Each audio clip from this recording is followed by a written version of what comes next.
Perkenalkan, nama saya Titin Tiara Nikita Boru Marbul.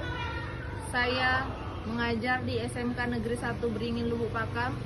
Saya sedang mengikuti PPG dalam jabatan dengan nomor induk mahasiswa nomor 253091731, dan saya akan mengikuti uji kinerja PPG dalam jabatan Dex 3 2025 dalam naungan Kemenang.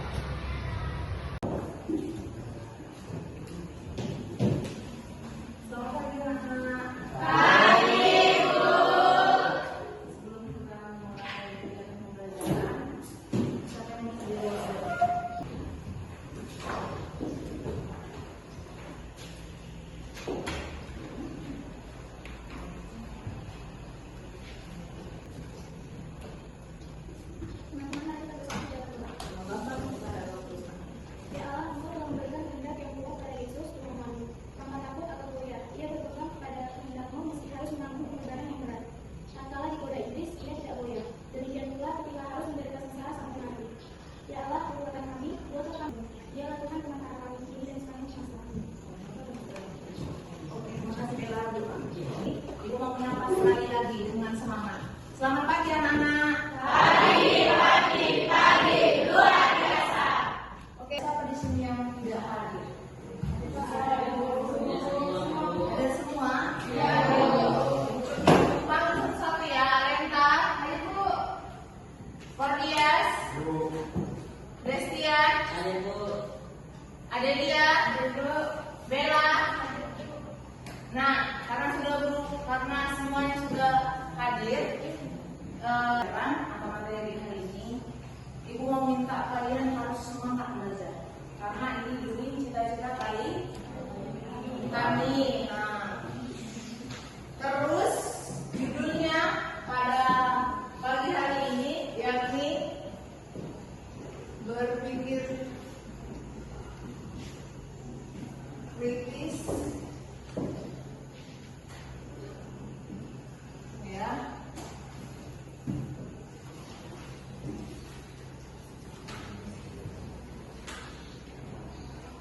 Dan gaya hidup yang berkembang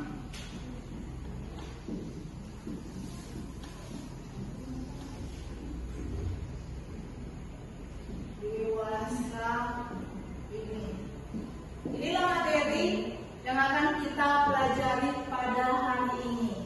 Ibu minta kalian semua terlibat, semangat belajar. Materi hari ini berpikir terhadap biologi dan gaya hidup yang berkembang dewasa ini. Nah, sebelum kita masuk pada materi hari ini, Ibu mau bertanya dulu sama kalian. Siapa yang masih ingat materi minggu lalu? Berdiri Kak. Materi yang saya pahami dari pelajaran minggu lalu yaitu berpikir kritis dan bertanggung jawab terhadap pengaruh media massa. Penjelasannya boleh dijelaskan? Yang saya ketahui yaitu manusia harus berpikir kritis terhadap media atau alat-alat canggih sekarang ini. Dan dokumen ini terverifikasi isinya yaitu gereja mengajak manusia untuk lebih menyadari peran atau kegunaan positif sebagai sarana komunikasi sosial yang menyebarkan arti dan mengembangkan budi. Oke, terima kasih. Tepuk tangan dulu teman-teman. Nah, karena sudah disampaikan temannya materi minggu lalu, yang ini berpikir kritis terhadap apa? Media massa ya? Media massa.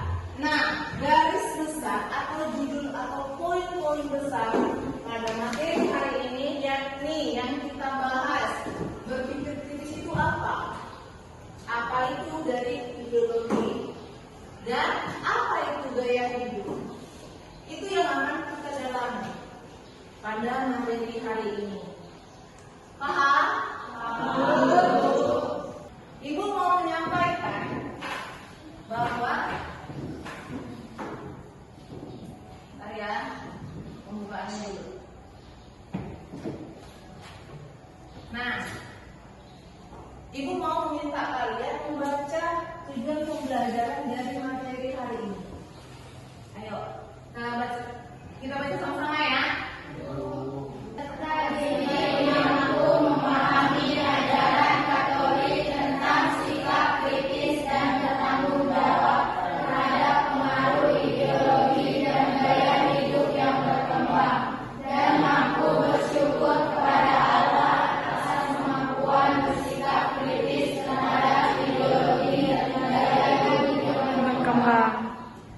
Nah, nanti harapan dari tujuan pembelajaran ini yang harus kalian pahami, yakni kalian mampu memahami dan berpikir kritis dan bertanggung jawab terhadap ideologi yang ada atau yang berkembang saat ini serta gaya hidupnya yang sesuai dengan ajaran Katolik.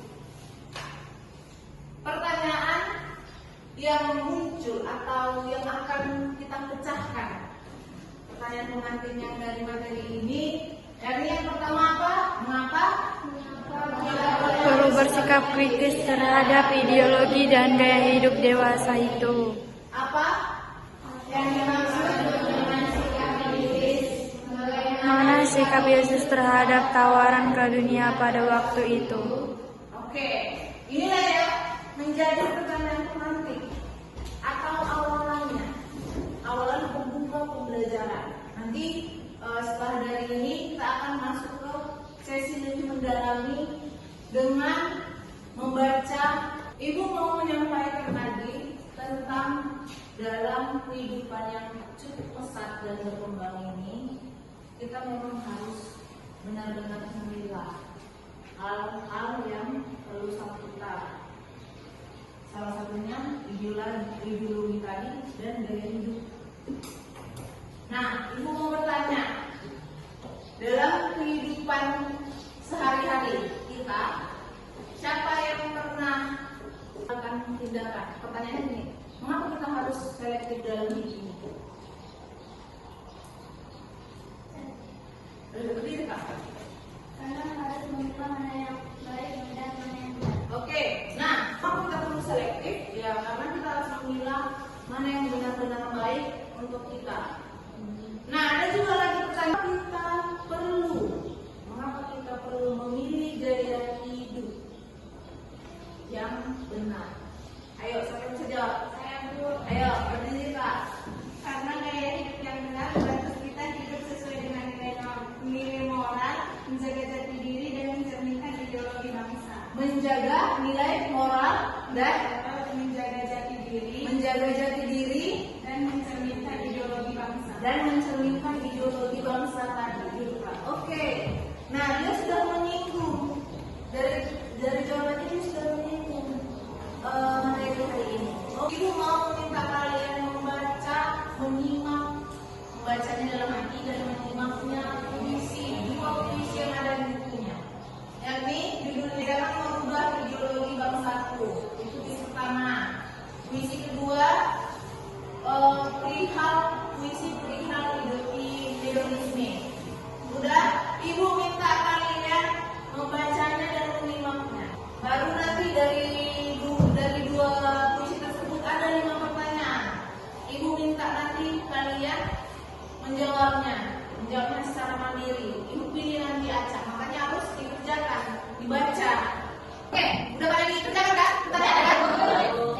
Ayo kita baca dulu nomor 1. 1, 2, 3. Bagaimana pendapat kalian tentang ideologi dan hedonisme di atas? Siapa yang bersedia menjawab nomor 1? Ayo berdiri Kak.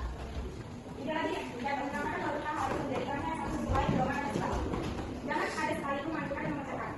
Pertama hedonisme itu menyampaikan bahwa sikap hedonisme ini membuat seseorang selalu harus akan semangat dan itu menjadi sikap kebaikan tertinggi. Bukan teman-temannya. Kalau tentang ideologi Pancasila tadi aku di pertama apa katanya? Diharapkan di situ.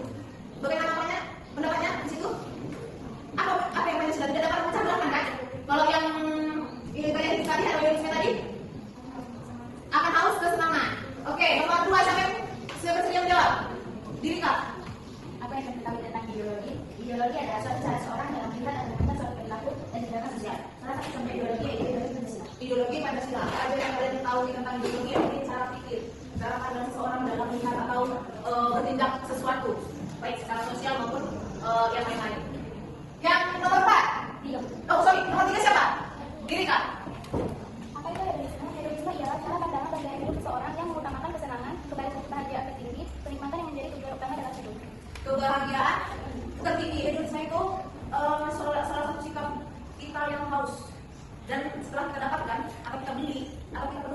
tadi. Dia tidak kepuasan sendiri untuk diri kita sendiri. Oke, siapa nomor 4? Nanti sudah jawab. Gini. Gaya hidup seperti apa yang dilakukan orang dewasa ini? Konsumen lingkungan atau berbelanja sesuai dengan kehidupan yang tadi, Bu. Memberikan kebahagiaan dengan kebutuhan. Tentu ada yang tadi, Bu. Karena orang lain juga pada barang mewah, rumah mewah dan yang lain. Konsumerisme ya? Atau menjadi pembeli? Belanjaan. Terus satu lagi tadi? Hedonisme. Oke. Nomor 5 siapa? Saya, Bu. Oke, boleh diri. Nanti aku makin jadi awal aja, apa? Apa nomor 5? Kalian sendiri mengenai saya tadi seperti apa? Saya hidup modern, Bu. Dari moderat. Karena kami lingkungan tidak peduli arti kebersamaan dan keluarga. Nah, katanya dia, contoh Natal yang dia alaminya, dia menganggap dari hidup modern. Beliau hidup modern di sini tidak peduli dengan orang lain. Acu tak acu, itu adalah jalan hidup masing-masing. Dia menganggap itu. Ya, satu sisi di kepala kita kan, bakal bersih hidup orangnya kan. Tapi alangkah baiknya kita harus tetap berinteraksi dengan orang lain. Jangan atau dilarang. Jangan atau dilarang untuk tidak bersosialisasi. Harus bersosialisasi. Oke, selesailah pertanyaan dari kedua puisi dengan memecahkan masalah pertanyaan ini. Selanjutnya ibu minta kalian untuk melakukan googling atau kalian mencari informasi yang perlu kalian cari atau kalian gali informasinya. Yang kalian gali informasinya atau kalian searching dari artikel-artikel di HP, jurnal atau apapun. Kalian searching, kalian tulis di buku catatan kalian mengenai jenis-jenis ideologi dan gaya hidup. Ayo, dikerjakan.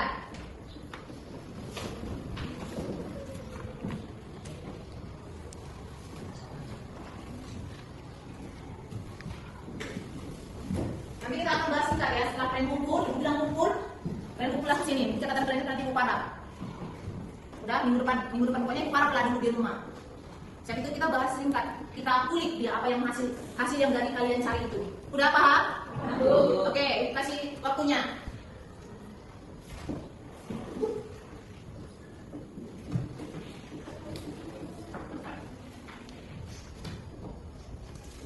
Ayo, dikerjakan tak jangan sama orang.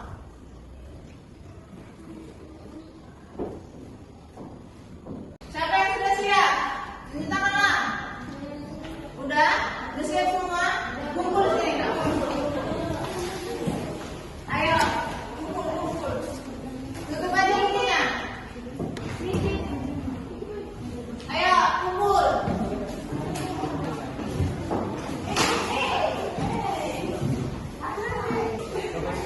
Udah, oke, kumpul. Iya.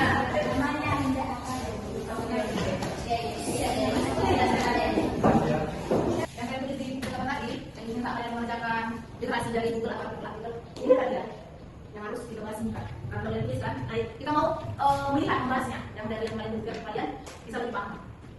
Oke? Nah, pembahasan yang pertama mengenai ideologi. Ideologi yakni atau ialah sebuah sistem keyakinan yang akan memandu perilaku seseorang atau tindakan sosial dari orang itu sendiri. Yang dimana kata ideologi terdiri dari dua kata, yakni dalam bahasa Inggris artinya ilmu atau pengetahuan. Yang mana pengertian ideologi ini memandang atau melihat sesuatu dari perilaku atau tindakan sosial itu sendiri. Kalian membela bangsa kalian, semangat patriotisme, semangat paling untuk membela. Walaupun ada perang, kalian gencar tapi tidak takut, gencar membela masyarakat dapat memperoleh hasil sesuai dengan kehidupan. Nah, cita-cita komunisme ini ada waktu partai komunis dan ini menjadi suatu bentuk mereka melakukan bentuk monopoli. Yang keempat apa? Nah, Megawati ini menjadi istilahnya apa ya? Tokoh yang mampu menjadi contoh, berusaha menjadi pemimpin juga. Nilai dan norma yang bisa dijadikan pedoman untuk perilaku. Oke, nah ideologi Pancasila ini sama mengaitkan dengan visi yang pertama tadi, jangan mengubah ideologi bangsaku, yakni di isinya itu mengenai Pancasila. Pancasila ini ada 5 isinya. Panca artinya 5 dan Sila artinya berisi. Yang dimana yang 5 ini yang menjadi pedoman atau prinsip dari negara kita. Yang dimana isinya memuat nilai dan norma yang bisa menjadikan pedoman bagi perilaku untuk warga atau masyarakatnya. Oke, kita lanjutkan gaya hidup. Ayo ini siapa yang sering nih atau kaum muda sekarang nih, anak-anak muda kalian sekarang terkenal dengan ini. Gaya Misalnya, 1. Budaya materialistik dan hedonistik ialah hidup berlimpah materi dan kesenangan. Yang dimana manusia diukur dari Apa yang dipakai, apa yang dia miliki. Si gaya hidup yang pertama ini dinilai orang karena apa yang dipakainya, apa yang dia milikinya. Misal, kamu punya rumah mewah, dan kita orang pasti bilang ini. dia kan punya rumah mewah. Gitu. Itu yang dilihat orang pada saat itu. Di zaman atau itu konsumsi itu kita sebagai pemakan atau pemakai konsumsi, pembeli. Dari mana untuk zaman saat ini makin tinggi demi itu tadi yang aku bilang status sosial tadi. Aku mau beli sebagai perempuan, aku mau beli tas Birkin atau tas merek Kremes, ibu plesetkan ya, Kremes, menantang tenteng lah perempuan tadi gara-gara tas yang harganya mahal tadi. Itu tadi hanya untuk memenuhi gaya Hidup. atau lifestyle. Nomor 3. Individualisme ini muncul pada masyarakat kota, terutama pada lingkungan menengah ke atas. Nah, ini tadi, ini juga mengarah pada contohnya tadi, si yang bilang temanmu, si Blas tadi, individualisme, gaya hidup modern. Udah diterapkan gaya hidup modern tadi, acuh dan tidak acuh pada orang lain. Dibuatnya makin ke dalam dirinya individualisme tadi. Yang ini, yaitu yang nggak peduli sama orang lain. Ya, aku aja, individual, diri aku aja, ngapain aku sama orang lain. Makanya muncullah si gaya hidup modern tadi. Gaya hidup modern itu apa? Hidup dalam keluarga dengan pekerjaan sampai tidak ada sangkut pautnya satu dengan yang lain. Dengan demikian budaya yang ada di kampung seperti kelembagaan, kekeluargaan menjadi berubah dalam arti luas. Itu tadi yang dia tinggal karena di kota, pergi dia tinggal ke daerah kampung atau bekerja di sana karena udah melekat yang ada dalam dirinya tadi untuk gaya modern tadi, ya kekeluargaan, hubungan tetangga pun sudah menjadi menipis, berkurang. Gitu. Yang kelima apa? Pluralisme. Artinya Berbagai suku, daerah, agama, keyakinan religius di rumah sakit, tempat kerja, dan dimanapun juga. Tidak ada masyarakat yang tertutup dan tradisionalis murni. dengan kata lain kontrol sosial terhadap pelaksanaan keagamaan dan hidup masyarakat makin kurang. Dalam arti ini agama menjadi urusan pribadi seseorang, bukan urusan masyarakat atau pemerintah. Orang tidak harus mengetahui dan tidak mempedulikan kepercayaan tetangganya. Nah, ini juga sering terjadi di tengah kita. Pluralisme ini, aku nggak mau berurusan dengan budayamu, aku nggak mau berurusan dengan agamamu, kepercayaanmu. Ya kau lah, aku ya ulah. Dia nggak mau mendengarkan, tidak open dia. Yang terakhir, fundamentalisme apa di situ? Muncul karena adanya suatu tekanan dan ketidakpuasan dalam kelompok tertentu atau negara tertentu. Selain fundamental, agama dan politik, juga non-agama misalnya khusuisme dan lain-lain. Oke. Ya.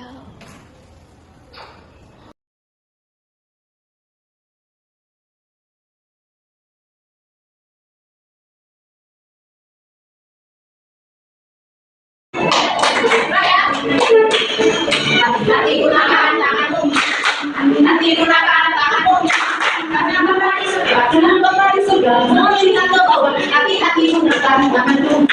Hati-hati gunakan kakimu. Hati-hati gunakan kakimu. Karena Bapa di surga, melihat ke bawah. Hati-hati gunakan kakimu. Hati-hati gunakan matamu. Hidupkan. Hati-hati gunakan matamu. Hidupkan. Karena Bapa di surga, melihat ke bawah. Hati-hati gunakan matamu. Hidupkan. Hati-hati gunakan mulutmu. Amin. Hati-hati gunakan mulutmu. Amin. Karena Bapa di surga, melihat ke bawah. Hati-hati gunakan mulutmu. Amin. Mohon berkata. Sudah. Oke, kita masuk pada pertanyaan kelompok pertama. Siapa yang bersedia menjawab? Ayo Bu, perwakilan berdiri Kak. 1. Nepotisme korupsi. Penyalahgunaan wewenang pemerintahan. Udah, Bu. Oke, nah soalnya penyalahgunaan dan kekuasaan seperti apa yang terjadi di masa saat ini? Nepotisme dan korupsi. Nomor 2, baca soalnya.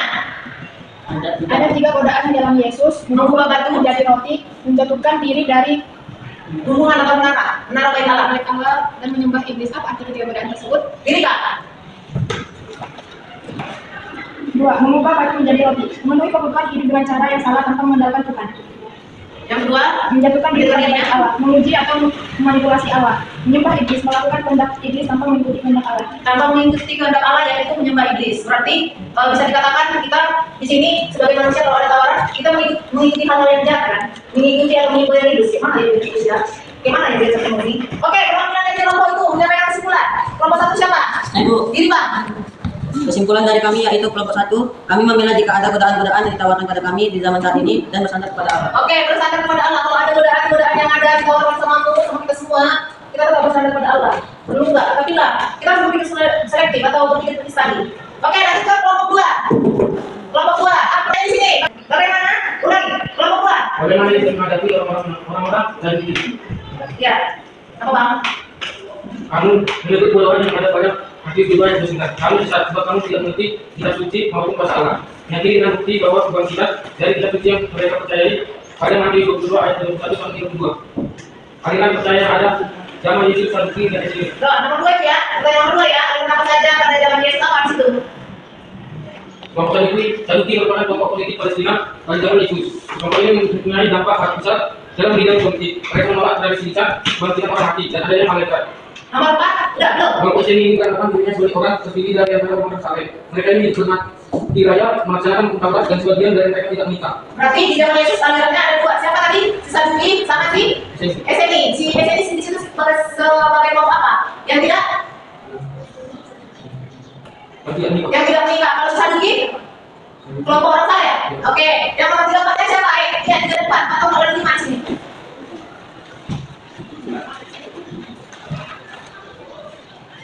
Oke. Coba analis. Udah? Ayo, yang kelompok 2 nomor 4 yang mana? Siapa? Ya, Rika. Aliran apa saja yang ada di Indonesia di Oh ya, dari kelompok yang apa? 1. Agama 2. Politik. Ya, dari kelompok 2 menjawab aliran Indonesia atau yang saat ini dengan melanjutkan aliran agama dan politik. Paham? Apa sikap-sikapnya Kak untuk menghadapi berbagai macam aliran yang harus kita tadi dari kelompok kalian? Sikap pada agama 1. Bijak dan kritis. 2. Menunjukkan kasih dan toleransi. 3. Meneladani sikap Yesus. 4. Menghormati perbedaan. 5. Tetap teguh pada iman sendiri. Sikap pada politik 1. Menghargai perbedaan pendapat. 2. Berpikir kritis. 3. Menjaga kesatuan. 4. Berpikir pada kebenaran dan keadilan. 5. Berpartisipasi secara bertanggung jawab. Oke, dulu, tepuk tangan dulu. Kesimpulan dari kelompok 2. Siapa yang bisa menjawab? Kesimpulan dari kelompok 2 yaitu setiap manusia harus berpikir kritis terhadap aliran-aliran yang ada di Indonesia, termasuk aliran agama dan politik, yang dimana aliran ini dikemas dalam ideologi Pancasila, yaitu Tuhan Yang Maha Esa dan keadilan sosial bagi seluruh rakyat Indonesia. Oke, di kelompok 2 mereka menyimpulkan kalau misalnya aliran Indonesia memang banyak berdasarkan semacam ada aliran agama dan politik, yang mereka yang mereka bahas.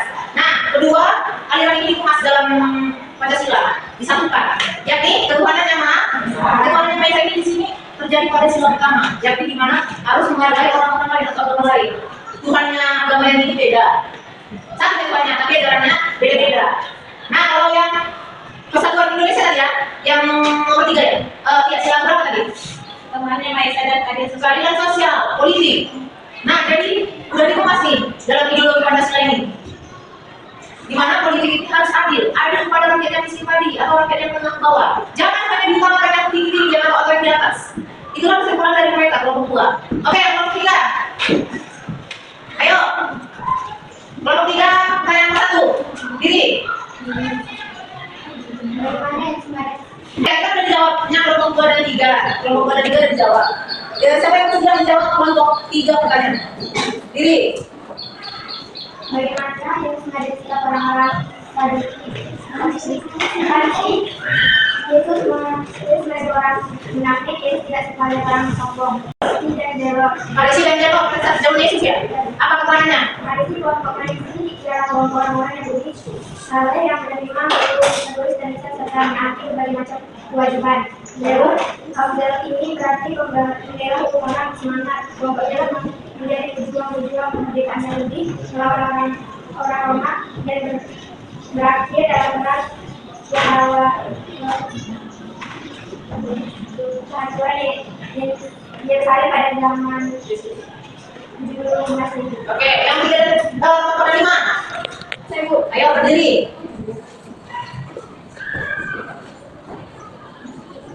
Aliran apa saja yang ada di Indonesia dewasa ini? Kami memilih aliran budaya. Oh, aliran budaya. Terus? Terus itu berpikir terbuka, yaitu mengenal budaya dan menghargai. Terus itu yang kedua berpikir kritis, yaitu tidak semua unsur budaya sesuai dengan nilai dan norma. Lalu yang nomor 5, bagaimana kita seharusnya menghadapi macam-macam aliran tersebut dengan cara selektif dan melestarikan budaya sendiri. Selektif yaitu pilih masyarakat dan ambil hal yang baik dan budaya lain, misalnya nilai keras atau kreativitas. Oke, tepuk tangan dulu untuk kita semua. Oke, Ibu minta karena udah kalian sampaikan semua jawabannya dan kalian simpulkan ke kelompok-kelompok. Ibu mau meminta satu dari kalian yang siapa yang bisa bersedia menyampaikan rangkaian pembelajaran yang kalian pahami. Diri Pak. Mereka harus menggunakan akal pikiran, pribadi yang bijaksana dan tidak kritis terhadap jenis ideologi dan gaya hidup, di mana merupakan pengenalan yang positif dan gratis bagi setiap individu. Oke, tepuk tangan dulu untuk temannya. Nah, dari temannya menyampaikan ringkasannya kesimpulannya tetap berpikir kritis terhadap seluruh aliran atau ideologi yang ada pada saat ini ataupun yang dulu. Nah, masuk kepada kesimpulan. Bagaimana materi kesimpulannya? Karena sudah kalian sampaikan semua jawaban-jawabannya dan semua kelompok-kelompok, teman juga sudah merangkai menyampaikan rangkaian pembelajaran atau kesimpulan yang bisa kalian pahami. Dua oleh temanmu, yang dimana dia menyampaikan harus tak berpikir kritis terhadap seluruh pendapatkan dari HP atau media itu, harus berpikir kalian kritis. Dengan cara kalian harus memang benar-benar informasi ini perlu nggak sama aku, perlu nggak keberatan, perlu nggak kepaham. Yang dimana sikap kritis ini berarti dapat memilah-milah mana yang benar dan mana yang salah. Jika kita harus bersikap kritis terhadap, jadi kita harus bersikap kritis terhadap pengaruh positif dan negatif dari media yang kita pakai atau ideologi kita yang ada sama kita atau gaya hidupnya, gaya hidup yang terjadi atau kita alami saat ini. Yang dimana seluruh ideologi yang kita terima atau gaya hidup yang kita pakai itu terkemas dalam media yang menjadikan sebuah pengumuman gaya hidup untuk dimana kita harus berbelanja untuk menghidup dengan cara si media ini menyebutkan berbagai informasi tadi. Kesimpulan selanjutnya, media juga menjadi ladang bisnis yang sikap ideologi tadi ada di HP kita. Ya kita berbelanja dari HP, dari media, bisa dari tablet kita belanja. Nggak perlu lagi kita datang ke toko. Ada dari rumah kita beli, kita pesan. Di situ kita melihat yang positif dan negatif dari berbagai ideologi dan gaya hidup tersebut. Yang dimana bisnis-bisnis yang ada di HP itu yang boleh-boleh digalakkan, disemangatkan dalam bentuk semangat materialisme atau konsumerisme dan hedonisme. Yang ketiga, semuanya kesejahteraan. Karena kalian mau dinilai, dilihat orang, kesejahteraan dia kaya, dinilai orang dia terkenal gara-gara yang dia pakai. Nah, materi sebanyak-banyaknya yang dia pakai, bukan lagi manusia itu bukan lagi dinilai dengan karakter atau nilai. Itu tadi, makanya Ibu minta tugas dan refleksinya.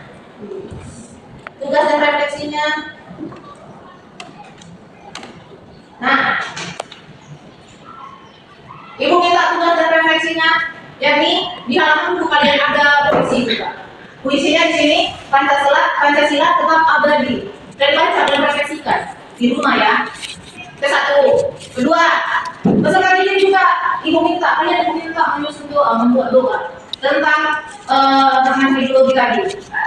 Terserah mau kalian di liberalisme, dari modern, kalian buatlah doanya. Biar gimana kami di Indonesia ini, kalian doakanlah. Biar saling menjaga kerukunan, kekeluargaan. Yang ketiga, doa. Yang ketiga, menugaskan peserta didik perlu membuat slogan untuk melawan gaya hidup yang tidak sehat di kalangan remaja.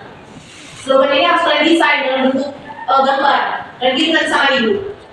Paham? Paham, Bu. Nah, nanti Ibu minta dikerjain link wall itu. Ibu HP-nya dikerjakan. Nanti kita sebelum pulang, kepada aku tertuju kepada aku beribu, jangan campakkan aku, lindungilah aku terhadap kebanjiran yang berkuasa terhadap aku, dan dari mata orang-orang yang melakukan kejahatan. Orang-orang pasti akan cari aku melakukan lalu. Karena sudah selesai kita baca, Ibu mau bertanya. Akhir dari pembelajaran kita ini, apakah kalian memahami materi hari ini? Ya, Bu. Paham, Bu. Berhasil, Bu. Oke, karena sudah berhasil pembelajarannya, Ibu mau meminta salah satu teman bersedia untuk melakukan doa penutup. Ayo, Dwi. Mari kita bersatu dalam doa dalam nama Bapa dan Putra dan Roh Kudus. Ya Bapa yang makan, ya Bapa bimbing kami agar terus bertumbuh dalam kebaikan dan kebenaran. Semua ini kami serahkan ke tangan-Mu dengan pengantaran Kristus Tuhan kami. Dalam Bapa dan Putra dan Roh Kudus. Amin. Oke.